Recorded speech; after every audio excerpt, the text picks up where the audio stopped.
Hi guys! May bago na naman tayong lulutuin. So, ang una kong ginawa is nagpainit po ako ng pan. And next, pag mainit na yung pan, naglagay po ako ng cooking oil.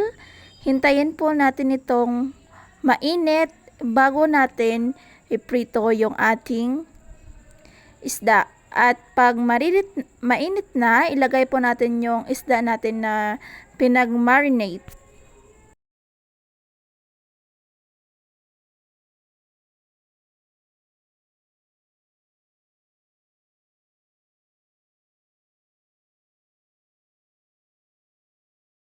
Hintayin po natin na mag golden brown bago ito baliktarin. Kagaya po ng aking ginawa is pinagtansa ko po muna kung ito ba ay pwede nang baliktarin bago ko ito ginawa.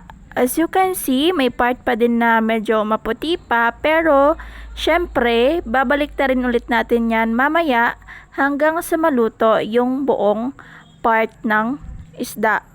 4 lang po dito yung nasa video. Hindi ko na po nakunan yung video yung dalawa pa. At di ko na din nakunan ng video yung paghango ko ng isda. Kasi akin po itong nakalimutan. After po maluto ng ating isda, binawasan ko lang po yung cooking oil. And then naglagay po ako ng luya. Atin po itong gigisahin. Kasama ng bawang, sibuyas, sili. Ayan po, naglagay na po ako ng ating luya. At sunod ko pong ginawa ay naglagay na rin ako ng ating bawang. Ginisa-gisa ko lang po ito hanggang sa mag golden brown bago ilagay yung susunod na ingredient. Pagkatapos po, naglagay na ako ng konting oil at akin itong hinalo-halo.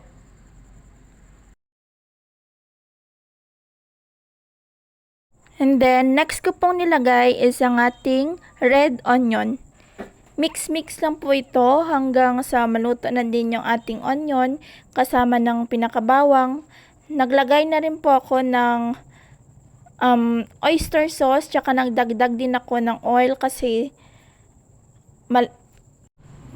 parang pakiramdam ko parang kulang pa ito. So ayan po, ayan na yung ating pinakasili para naman mag-agaw yung tamis at anghang sa ating lulutuin. Mix mo lang po ito hanggang sa maging okay na. So ayan na po yung ating oyster sauce.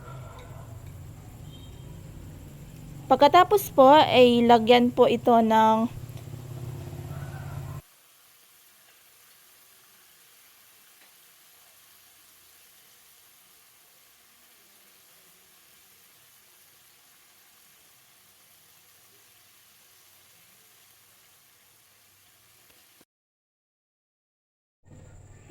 ating soy sauce para naman mag-balance yung kanyang savor. And then mix-mix lang po natin ito. Ayan, hindi ko na nakunan ng video yung paglagay ko ng ating tomato. Haluin lang po natin ito ng maigi para naman maganda yung kalabasan ng ating lulutuin. So ayan na po, nilagay ko na po yung ating isda, tsaka yung spring onion. Ayan, luto na yung ating isda. Hindi ko alam kung anong tawag dito sa luto na to kasi nakita ko lang sa may YouTube. So ayan na po yung ating isda, ready na para sa ating hapunan.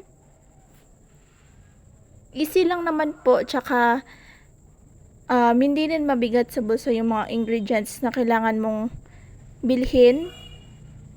Kaya try nyo na. Baka naman pag try nyo, ulit-ulitin nyo ulit. Ayan na. Ang sarap.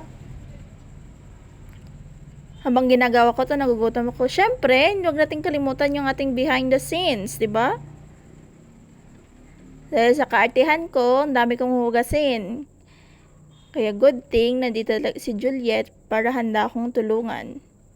Di ba? Banding namin yung dalawa, huwag kayong